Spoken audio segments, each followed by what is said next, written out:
Hi up guys, in this video I will show you how to check if Instagram is linked to Facebook.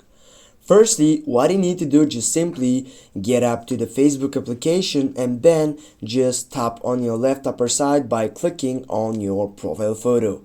Now as you can see right now we are on our profile section.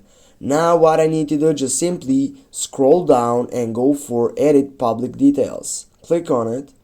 Now when you scroll down, you're gonna see the details, and here on details you couldn't find the Instagram that is linked or is not. You need to scroll down again, and as you can see the links down below are this one. If I go on edit here, if I want I can hide this link to my Facebook and my Twitter in this site, but now you know that in my site my Instagram is linked to Facebook. Now you know how to check it. Thanks for watching. Don't forget to hit that like and share the video. See you soon.